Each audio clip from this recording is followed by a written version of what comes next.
Welcome back, everybody. This is welcome back to Kamal and Steve. We don't have Jamal today, unfortunately. He's got other priorities, but we're convening about a very, very good Hartford win over West Bromwich Albion. So I think we're all happy going into the international break.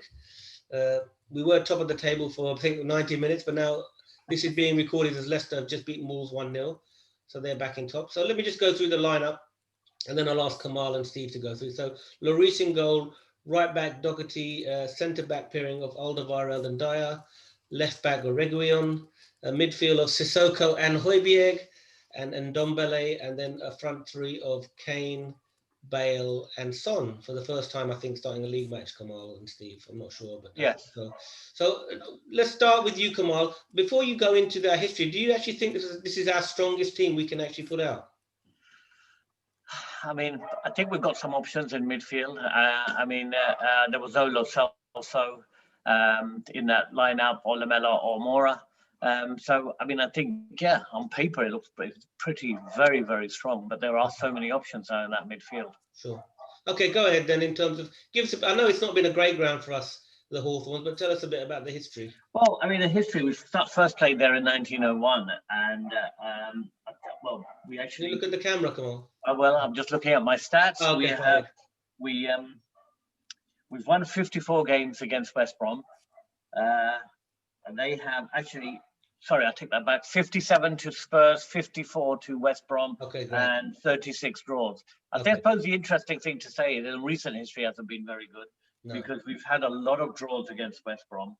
Yeah. And as everyone will probably remember, the last time out, they beat us at home, or they beat us away 1-0. So it was good to reverse, at least get the reverse of that. That was in 2018. Don't forget they were relegated that season. An interesting stat would be that the 3 times that West Brom have beaten us at West Brom, they've gone on to be relegated. So probably, in a way for them, it might be a good thing they didn't win. Okay, Steve, good afternoon to you. Just give us your thoughts on the game and just generally, the lineup. What do you think about the lineup, and then how it's... Well, before I do that, just to comment on Kamal's 1901 first visit, I think, of Spurs to the Hawthorns. I've got a feeling we won the FA Cup that year. The only team ever to do it as an amateur team from the Southern League. And I was there. No, I wasn't there, but I feel I was. But in terms of today's lineup, I think that was Mourinho thinks that is his strongest team. Yeah. I think people will have views on whether that is the case or not, but I think it probably is our strongest team. Pretty forgettable game at the end of the day. And we've struggled, haven't we? We struggled against Brighton, we struggled against Burnley, and now we've struggled against West Brom. However, we've got 3 points, and really that's what matters at the moment, isn't it? Rather than the style of win. I think we looked a bit tired as well. Some of us will have played on Thursday, but all in all, I'm very satisfied that we got those 3 points, and we went a bit crazy when Kane got his goal, I think the 87th minute or whatever it was. Yes. A very good goal. Yeah, I think we're going to see more of this type of game where we dower in defence and we snatch it 1-0. I think this is the more Mourinho style of playing, isn't it? Not the flamboyant style that we're used to, Kamal. What do you think? My view is that if you're going to be playing on a Sunday, very early on a Sunday, after playing in Bulgaria on a Thursday, probably coming back on the Friday, you're going to get a lot of these games. The point is, can you get the points against teams like West Brom? Because when you're coming back tired, playing against a Liverpool team or a Manchester City team running at you, it might be a completely different game. A different level of fitness would be required. So, as we said, we went into these last 3 games. We said we are playing Burnley, Brighton, and West Brom. If we don't get the 9 points out of these games, we don't deserve to be in the top 4, let alone anywhere near the top 1 or 2. And we've done it. That's the main thing I will take from this game. Okay, yeah, I mean, that's a good point, actually.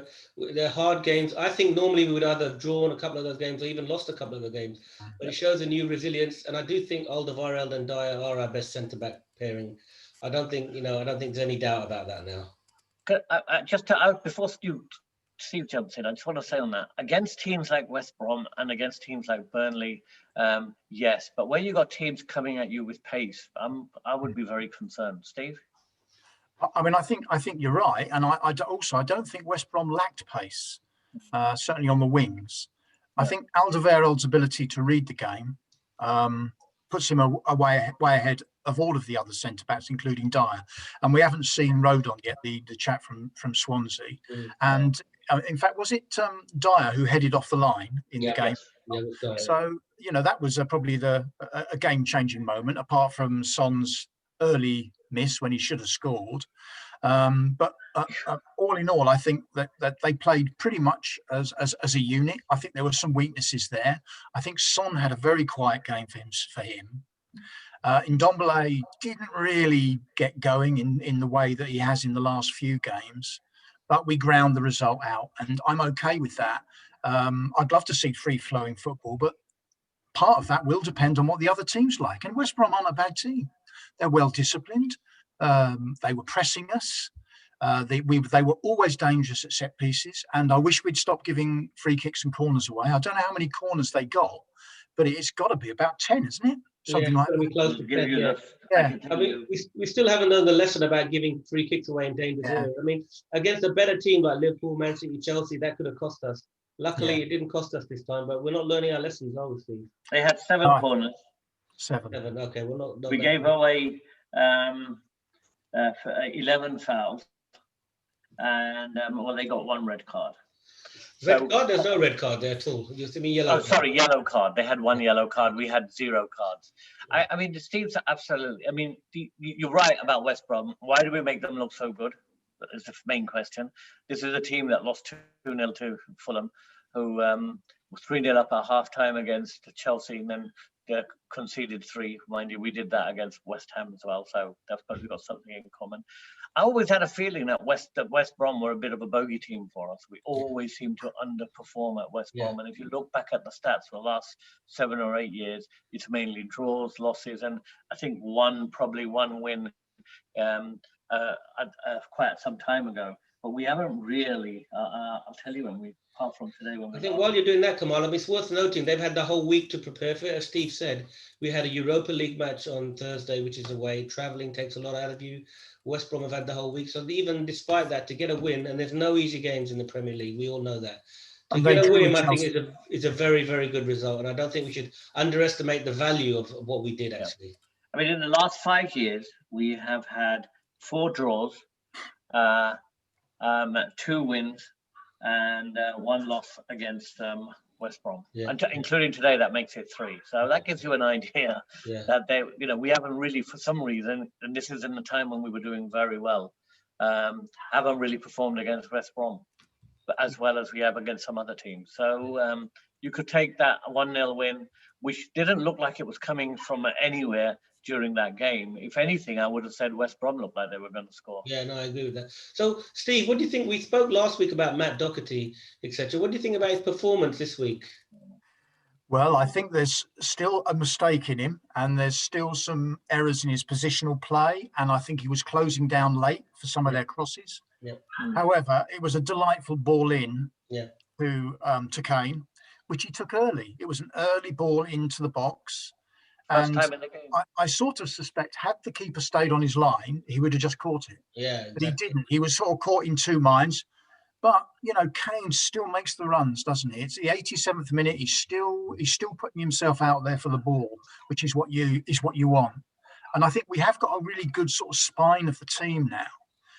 With if we can keep Alderweireld in there and then Haubier in midfield and then Kane up front, although Kane does drop. I think we probably underestimate the role that Haubier's been taking as well. I think we're a different team without him. Yeah, he just tidies everything up. I don't remember him losing the ball. No. In the whole game, maybe once, but he just does his work in a sort of unhurried, unpublic way. And I think he's a fantastic acquisition. And I wasn't too sure at first. I thought, why do we need another one like this? But I thought he was in the Sissoko mode, and he's not. No, he can pass the ball, he reads the game, and he doesn't lose possession. No, I agree with you. It's really, really, really useful player for us. Come on, what do you think of Gareth Bale's performance? First start in the Premier League? I thought I thought it was polished. I thought it was good. It was neat. It was compact. I didn't think he did too much, but easing his way in for his first, 75 minutes in the game. Touches on the ball were pretty good. He did track back. He did defend a bit more than what we would have expected. I just thought, going back, I think that the service to him was awful. He'd really just not getting the ball. And Doherty's ability to pass him that ball on that side is something that they really need to work on. And you see him, he'll make the runs, but he just wasn't getting the service. And can I just say, just to add to that, I mean, wasn't that the only cross that Doherty put in the whole game? I mean, I can't remember him putting another one in. Yeah, I don't remember him putting another cross in. So I think Reguilon got quite a few in. Oh yeah, I mean he was doing a great job. But the thing is if Aurier had been there, you would have expected at least, maybe most of them might have gone astray, but quite a few crosses. I don't understand why Doherty doesn't put in more balls. But the flip side of that is Doherty did a lot of defending, stopping crosses coming in and all that, which Aurier may not have stopped. So there's a flip side to everything, really. I think I prefer him to defend well. If we can get crosses with him, great, because that's a bonus. But his job is to really defend. We've got people like Moura, etc., who can do all that ring work. You know, Lamela, Moura, etc. So I'm not worried. But I think it looked a bit better, Doherty. You know, as I said, let's give him time. Let's give him time. He looked better. He's got an assist now, so I think that's looking pretty good. But let's talk now about Steve. I want to talk about your favourite player, Harry Kane. The second fastest player to 150 goals in the Premier League. Tell me what you think about him. I think he's has he got 200 goals in 300 appearances, something like that? I think. Yes. And Steve, can I add to that and say 100 at home and 100 away? Very symmetrical. It's an astonishing record, isn't it? Really, it is an astonishing record. And interestingly, the other day I was watching a game that I think Jermaine Genius was doing the commentary on, or assisting in the commentary. And he'd been there when Harry Kane was there, and he said words to the effect that I could never see him being as good as he is. So he's sort of, I've got a feeling he's had to really work on his game, and that some of it isn't sort of natural ability like, say, Ndombele has. But he's just an incredible player. There's no two ways about it. His record's second to none. I think I said before that if he was playing for Liverpool or Man City, he'd probably have 600 goals because they make so many chances, and we have to sort of I think we sort of in some ways make more chances now than we did before, because we sort of had to sort of carve and chisel chances out from passing the ball endlessly, and we have gone a little bit more direct, which I think may suit him. But all fair play to him, he's a fantastic player. I just worry about every time he goes into a tackle or someone comes into him from behind, I can almost hear the ankles snapping. As I'm watching the game, so I worry about that. Well, sometimes I think to myself, no, let them have the ball. It doesn't matter. Let them have the ball. I think what I've noticed now is he's not going, after what happened with him in the Champions League against Man City, he's not going in for 50-50 balls. He's just pulling out, which is great. Him and Bale don't need to do that. I think that's fair enough. I think, he's an unbelievable player. My only worry is if we get an injury to Alderweireld or Dyer or Højbjerg or Kane, one of these key pieces of our puzzle, I'm not sure we're going to be as effective. But Kamal, what did you think about Carlos Vinicius? He came in, he had a good chance, he done really well. What did you think of him? I think his holding of the ball, I think his movement's very good. The chance that he's got, he's definitely going to score. I don't see him as some of the other strikers that we've had in who looked very weak. He looked strong. It's just a matter of getting him going, I mean, great chance that he had. Good save by the goalie. Great save by the goalie. I mean, unfortunately, Højbjerg was in that position. There's nobody running in on that. Otherwise, that should have been a goal too. I think he couldn't. We almost read what Bruno Fernandes did for Cavani yesterday. Somebody to lay it on a plate for him so he can get off the mark. As soon as he does that, I think you see a different player. I really think he will. Yeah, it's all about confidence. I mean, the other thing to say is, it was a good move to bring him on. I think Moura come on running around a bit, did pretty good. He sort of cheered up a bit, even though he made quite a few mistakes giving away the ball. Yeah. My only concern really was during that game was that we were always the second and third balls we never get to. We always kick it out. It goes to them, and we make their passings faster. And today looks much better than what we did. And I don't understand why we do that, why we can't ever pick out our own players and sort of like string a few passes together. It's difficult, they're always, these teams, they raised their game against Spurs. They were defending really strongly. that's probably the commentators saying that's probably the best defensive performance all season. You know, they've had a long time. They've had the whole week to work on it. They've studied videos about Spurs. They know what we're strong at. So, Steve, I think a lot of these, they come really well prepared. We had to come after a Europa League match. It's difficult. Yeah. I mean, can I just add to the Harry Kane please do. issue and just say that, I mean, you know, he's now joint top with, hello, Leslie, how are you? We got our fourth member in the end, didn't we, Steve? We did, yes. Are we not going to get a cup of tea? I'm waiting here. No, he completely threw me with his free cup of tea there. I was going to say, you know, Kane at 150 goals, joint top scorer of 160 with Michael Owen. And that was Michael Owen was one of the best players many of us have seen over the last 20, 30 years, right? And he retired on what Kane has achieved now. That's saying Amazing. Something. Will he be able to get to the 260 of Alan Shearer? Well, obviously, the great Alan Shearer is something to be to look forward to. But I mean, hey, he's definitely made a good start, right? Well, listen, he's 27. Another 4 seasons, 25 goals a season. He's there. Yeah. And also, I just want to give a quick shout out to before we finish, a friend of ours that isn't going to be able to make it watching us anymore in Delaware, Wilmington, Delaware. Joe Biden, he's just got himself a new job. He really wants to wish Spurs the best, but unfortunately, I think he's going to be a bit busy right now. So, but thanks for watching, Joe. The flip side to that is we got a new visitor from Mar-a-Lago who's going to be free with nothing to do now. So, Donald Trump, welcome to the channel. And please put your comments and everything in the channel, Domo. I was going to echo Southampton by saying maybe we could stop the count too, but we only lasted 90 minutes at the top, almost as long as excuse me, Trump's lead lasted in Pennsylvania. Yeah. But we will keep this Spurs related. So we've got a couple of minutes left now. We're moving to an international break, which is a bit of a shame, really. We're on a bit of a momentum. We've got 3 wins. Jose's not going to be happy. Let's talk about the games coming after the international break. Man City, Chelsea, you know, this is really going to be defining part of our season, isn't it? What do you think, Kamal? Well, my main view is that, you know, keep Bale playing. He looks better and better by every game. I think that against Manchester City and against Chelsea, he's going to get more room and more space, because if they're going to want to attack like they are, they're going to have to drop off and give him a bit more room and more freedom to move around. I mean, every time Bale had the ball, there were 3 players on him today. It was very difficult for him to really try and get out of that. But I think that the more he plays, the better he's going to get.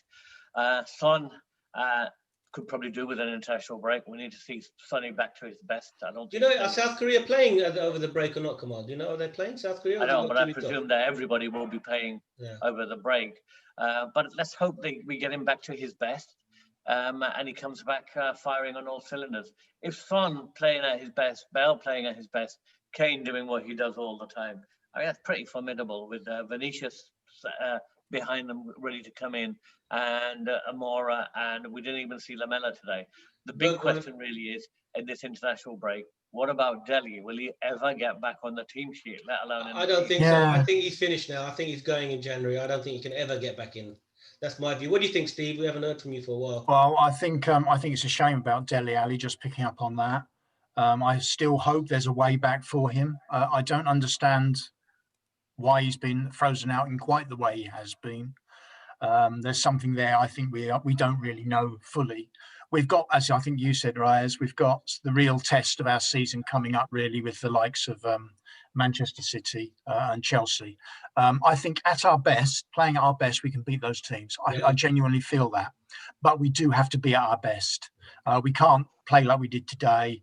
We can't sort of go down a gear. We can't. We're going to have to play to the top of our game against those teams. And that's tough to do. It is tough to do. I sort of think we've got a squad now where we can do that. If Mourinho works it correctly, he can balance it out. He can bring players in, rest players, etc. And I think, well, the international break isn't necessarily going to help us now, because I think probably every player we've got is in an international team pretty much. So they're not going to get the rest we may have hoped they'd get. Hopefully some will, and that will help us. I think also in those games, Mourinho himself will be really up for a Man City Chelsea game, and he will be really sort of on the game and seeing how we can defeat them tactically. And I'm sure he'll get that across to the players as well. So I'm positive, but we've got to be at our best. Yeah, no, I agree. Any final thoughts from you, Kamal? Yeah, my final thought is obviously we got to celebrate the clean sheet as much as the goal that we scored, because I mean, you know, clean sheets are so few and far between for us. But I believe that's our second clean sheet against Burnley. We got a clean sheet, and we've got one against West Brom. I mean, the only downside to that is that those two teams are finding it very, very difficult to score anyway.